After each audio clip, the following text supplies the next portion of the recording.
제5장.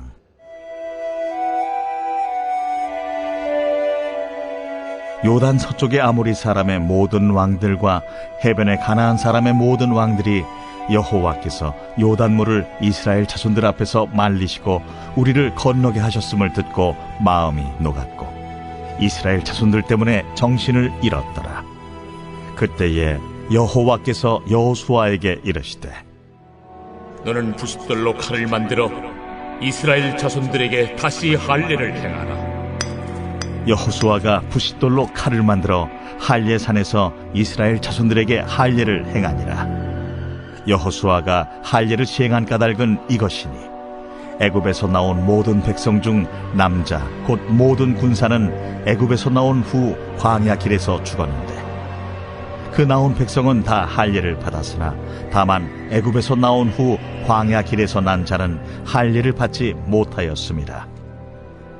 이스라엘 자손들이 여호와의 음성을 청종하지 아니하므로 여호와께서 그들에게 대하여 맹세하사 그들의 조상들에게 맹세하여 우리에게 주리라고 하신 땅 곧 젖과 꿀이 흐르는 땅을 그들이 보지 못하게 하리라 하시매 애굽에서 나온 족속 곧 군사들이 다 멸절하기까지 40년 동안을 광야에서 헤매었더니 그들의 대를 잇게 하신 이 자손에게 여호수아가 할례를 행하였으니 길에서는 그들에게 할례를 행하지 못하였으므로 할례 없는 자가 되었음이었더라.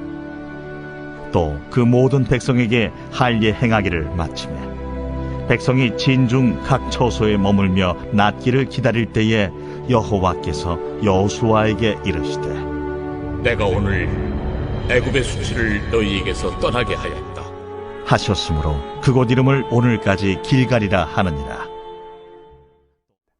오늘은 여호수아서 5장 1절에서 9절까지 말씀을 같이 묵상하도록 하겠습니다. 오늘 본문에 보면 드디어 이스라엘 백성들이 요단강을 건너는 모습을 볼 수 있습니다.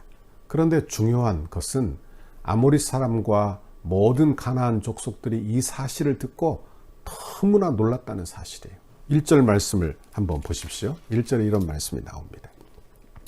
요단 서쪽의 아모리 사람의 모든 왕들과 해변의 가나안 사람들의 모든 왕들이 여호와께서 요단물을 이스라엘 자손들 앞에서 말리시고 그들을 건너가게 하셨음을 듣고 마음이 녹았고 이스라엘 자손들 때문에 정신을 잃었더라. 이렇게 되어 있습니다.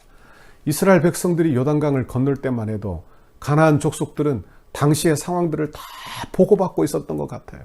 그렇기 때문에 그 사실 때문에 크게 놀랐어요. 크게 두려워했어요. 여기 보니까 어떤 단어를 쓰고 있느냐. 마음이 녹았다. 밀랍처럼 녹아버리는 거예요. 그리고 정신을 잃었다. 아무 정신을 차릴 수 없는 거예요. 큰 두려움에 휩싸게 된 것을 보게 된다는 말씀입니다. 여러분 사실 누가 누구를 두려워해야 합니까? 이스라엘 백성들은 지금 전혀 모르는 땅에 가고 있어요. 그러므로 어찌 보면 가나안의 족속들, 그 족속들이 더 우위에 있는 것입니다. 그런데 그들이 두려워해요. 원래는 이스라엘 백성들이 두려워하는데 말씀입니다. 여러분 왜 이스라엘 백성들을 두려워할까요? 그 이유는 하나님이 함께 계시기 때문인 줄 믿습니다. 하나님이 함께 계시기 때문에 그들을 두려워하는 거예요. 여러분 그런데 가나안 족속들이 크게 두려워합니다. 보십시오. 이스라엘 백성들은 어떤 무기도 없어요. 변변한 무기도 없고 그들은 그저 오합지졸에 불과한 것입니다. 그들을 두려워하는 이유는 백성들을 두려워하는 게 아니라 하나님을 두려워하는 것입니다. 여러분 사람들이 우리를 언제 두려워하는 줄 압니까? 그때는 언제냐? 우리가 세상적으로 많이 가졌을 때가 아닙니다. 그들이 우리를 두려워할 때는 우리가 세상에 많은 것을 가졌을 때가 아니라 우리가 하나님의 은혜를 받을 때예요. 여러분 교회를 두려워할 때는 하나님의 은혜가 교회를 통해서 드러날 때인 것입니다. 원하기는 이런 은혜가 저와 여러분에게 나타나고 우리 교회에 나타나는 축복이 있기를 간절히 바랍니다. 오순절에 성령이 임해요. 그러니까 그 교회를 얼마나 두려워하는지 모르는 거예요. 2절 말씀을 보세요. 2절에 그때 여호와께서 여호수아에게 이르시되 너는 부싯돌로 칼을 만들어 이스라엘 자손들에게 다시 할례를 행하라 하시매. 이렇게 시작하고 있어요. 오늘 본문에게 하나님 본문에서 하나님께서 요구하시는 게 뭡니까? 할례를 행하라는 거예요. 할례가 뭔지 알죠? 예? 남자의 생식기 끝을 잘라내는 것입니다. 그 당시는 그렇게 유생 상황이 좋은 때가 아니에요.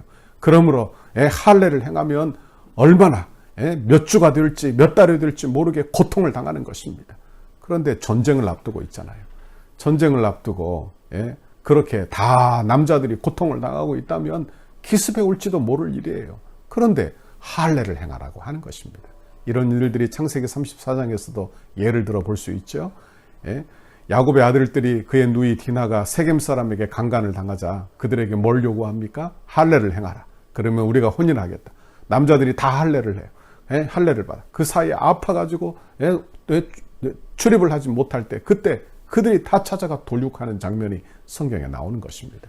그것을 우리가 기억한다면 할례가 지금 그 순간에 얼마나 위험한 것인지 알게 된다 하는 것입니다. 여러분, 그런데 왜 이렇게 중요한 시기에 하나님께서는 할례를 행하라고 하시는 것입니까? 그것은 이스라엘 백성들이 아직 쇠로 단련된 쇠로 된 칼이 없었기 때문이요. 그래서 부싯돌로 하라고 했을 뿐이요. 또한 그들이 광야에서 이제 훈련을 다 받고 그리고 이제 하나님의 백성으로 그렇게 살아가게 되는데 그때 여러분 할례, 구별된 할례를 받게 하신다. 그런 말씀입니다. 여러분, 하나님이 요구하시는 이 할례는 구별되는 거예요. 이제 가나안을 정복하고 가나안처럼 사는 게 아니라 여러분 가나안 백성처럼 되어가는 게 아니라 하나님의 백성으로 하나님의 성도답게 구별되기를 원하셨다. 그런 말씀입니다. 그러니 할례를 행하라. 그렇게 말씀하고 있는 것입니다. 4절과 5절에 보니까 할례를 행해야 될 이유가 나옵니다. 4절 5절 보세요. 여호수아가 할례를 시행한 까닭은 이것이니 애굽에서 나온 모든 백성 중 남자 곧 모든 군사는 애굽에서 나온 후 광야 길에서 죽었는데 그 나온 백성은 다 할례를 받았으나 다만 애굽에서 나온 후 광야 길에서 난 자는 할례를 받지 못하였습니다. 이렇게 말씀해요.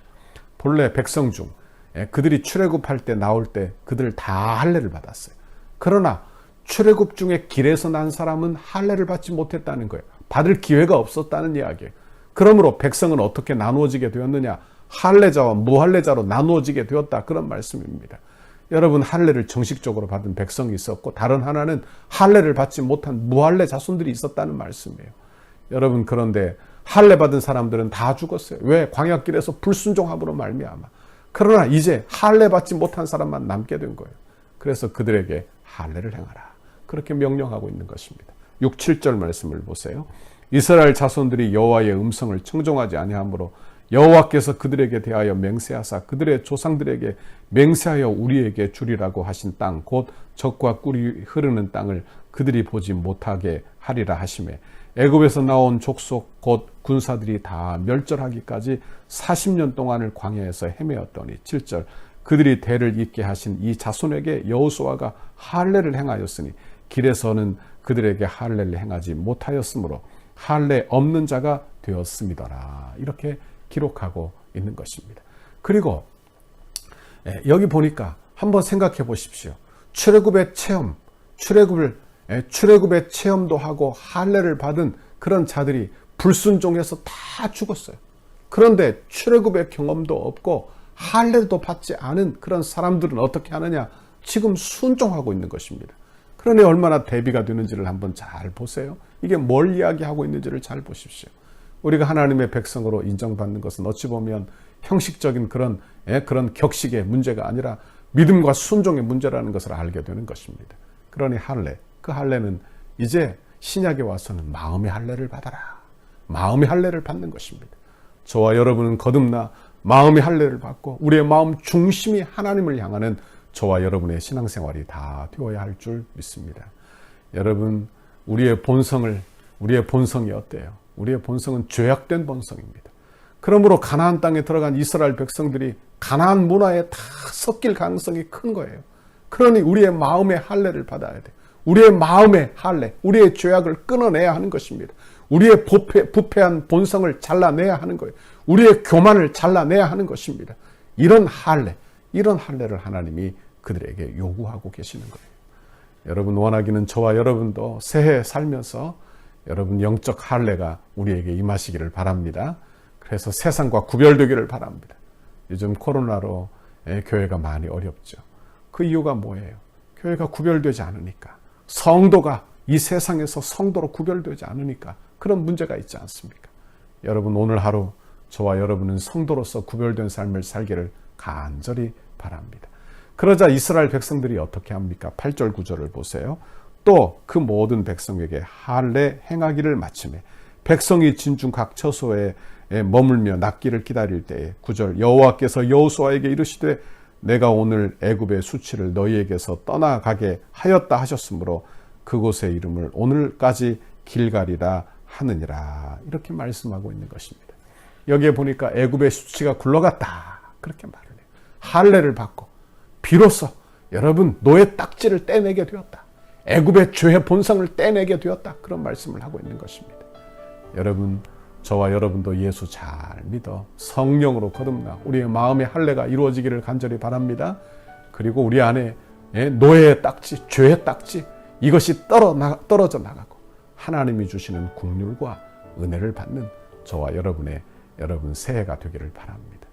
여러분 새해에는 과거의 잘못을 반복하지 맙시다.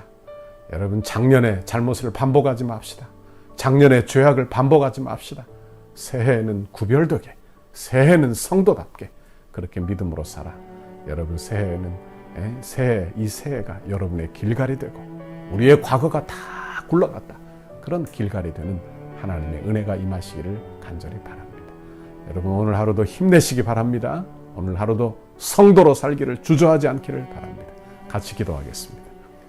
하나님 아버지 고맙고 감사합니다. 오늘도 하나님의 귀한 말씀 들려주시며 하나님 이스라엘 백성들에게 할례를 행하시고 할례를 원하시는 하나님의 마음을 알게 하시니 감사합니다. 아버지 지금 이 시대에도 하나님이 우리에게 성령을 부어주시며 영적인 할례를 우리에게 베푸시며 우리로 이 세상과 구별되기를 원하시는 내 하나님의 음성을 듣게 하시니 감사합니다. 하나님 주의 음성 들어 우리가 이 땅에 살면서 영적으로 구별되어 성도다운 삶, 복된 삶 살게 하시고 과거의 잘못을 반복하지 않도록 우리의 실수를 굴려보내고 우리의 죄악을 굴려보내고 하나님 순종하여 말씀을 붙드는 주의 성도들 새해가 되도록 복내려 주옵소서. 감사합니다. 예수님 이름으로 기도하옵나이다. 아멘. 우리 교회를 향한 주님의 뜻을 이루소서. 100대 기도문 목요일 페이지 15페이지 역동성 있는 건축가정을 위하여 함께 기도하겠습니다. 시간의 최적화가 이루어져 정해놓은 공사 기간에 흐트러짐 없이 진행되게 하옵소서. 한 건의 안전사고와 부실 공사가 발생하지 않도록 공사 현장을 보호하여 주옵소서.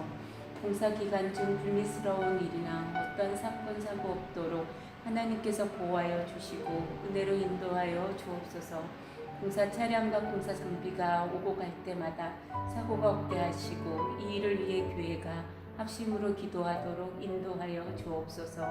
일용직 인부 한 명까지도 건강하게 하시고 안전하게 하옵소서.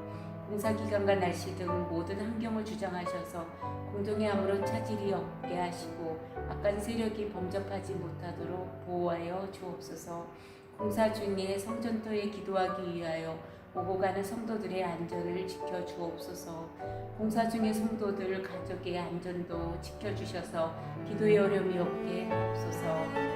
건축에 필요한 모든 재정이 시기적절하게 잘 채워지게 하시고 재정의 활용도가 높아져 재정 누수가 없게 하옵소서. 성도들의 눈물이 담긴 헌금을 빈틈없이 관리할 수 있도록 재정을 담당하는 실무자들에게 정직함과 지혜를 주시고 건축 헌금을 드리는 성도들에게 복을 주셔서 은혜의 간증이 넘치게 하옵소서. 모든 건축 재원이 순조롭게 마련되게 하시고 공사 과정과 준공에 이르기까지 모든 진행 과정에 재정 집행에 어려움이 없게 하옵소서. 건축으로 인해 사역이 위축되지 않고 오히려 풍족하게 채워지는 성령의 역사가 일어나게 하옵소서. 공사 과정에서 발생할 수 있는 모든 민원의 소지를 차단하여 주시고 행정당국과 적극적이고 긴밀한 협력관계를 구축하게 하옵소서.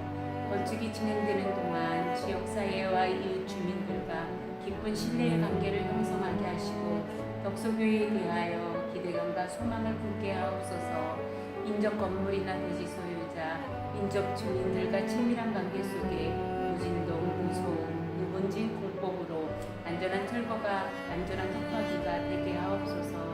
적절한 공사 기간, 공사비 절감, 최고의 품질을 위해 세밀한 업무가 이루어지게 하옵소서. 건축에 사각지대가 없게 하시고 관계자들이 아름다운 손길로 섬기게 하옵소서. 건축의 모든 과정에 지자체와 은혜로운 협력관계가 유지되게 하셔서 덕소와 남양주 지역의 영적 부흥의 긴밀한 협조가 이루어지게 하옵소서. 건축의 모든 과정을 세밀하게 인도하여 주옵소서. 공정관리, 공가관리, 품질관리, 계약관리가 잘 이루어지게 하시고 죽음의 지체함도 없이 계획대로 순적하게 진행 완공되게 하옵소서. 신실한 인테리어 업체가 선정되게 하시고 가장 튼실하고 아름다운 내장이 되게 하옵소서. 건축 과정이 붐이 시작되게 하시고 건축 현장마다 강력한 여호와의 일대의 임재를 체험하는 은혜의 성취가 되게 하옵소서. 건축 관리사의 성실하고 책임감 있는 관리를 통해 건축의 마무리가 완벽하게 이루어지게 하옵소서. 예수님의 이름으로 기도합니다. 아멘.